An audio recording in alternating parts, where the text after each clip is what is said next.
Então, pessoal, vamos falar um pouco como é a otoscopia normal e que tipos de alterações a gente pode ver na otoscopia.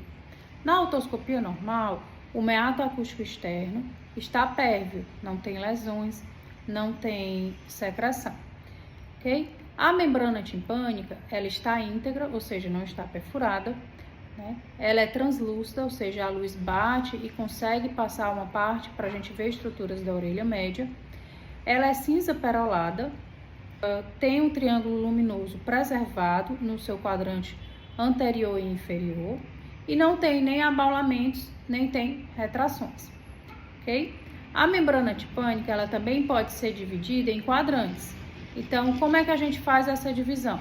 A gente passa uma linha em cima do martelo e outra linha a gente passa na região do umbigo, passando por essa primeira linha a 90 graus.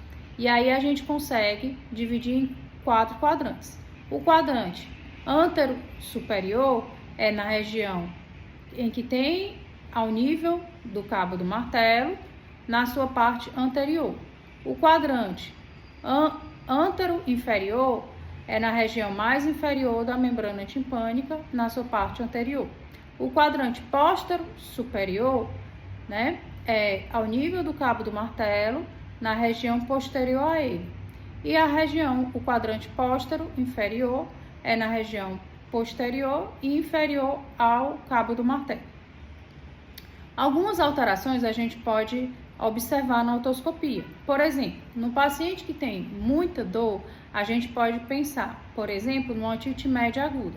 Nesse paciente, a gente vai ver uma membrana timpânica abaulada, porque tem bastante secreção, geralmente purulenta, na orelha média, e essa secreção faz esse abaulamento, esse estufamento da membrana timpânica.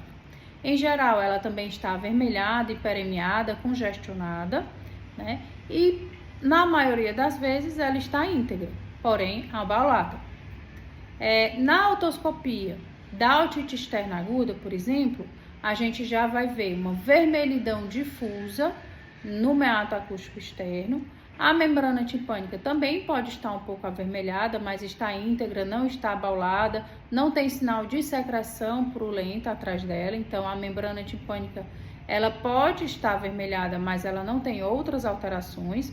E o meato acústico externo, ele pode estar edemaciado e com secreção purulenta, ok? Então, são essas duas grandes otoscopias. Outras coisas que a gente pode ver na otoscopia, por exemplo, se o paciente tiver uma rolha de cera, a gente vai ver a rolha de cera na otoscopia. Se o paciente tiver um corpo estranho, a gente vai ver esse corpo estranho na otoscopia. Vamos supor que o paciente tem uma perfuração da membrana timpânica. Na otoscopia, a gente vai ver uma perfuração da membrana timpânica. Junto dessa perfuração da membrana timpânica, também é possível, às vezes, ver secreção, otorreia. Então, como a gente pode ver também a retração, ou seja, ao invés de a membrana estar oblíqua, né, você vê ela retraída, puxada, e geralmente a secundária é uma disfunção da tuba auditiva, ou seja, o paciente tem uma tuba auditiva que não equaliza a pressão da orelha média, e aí há essa retração da membrana timpânica.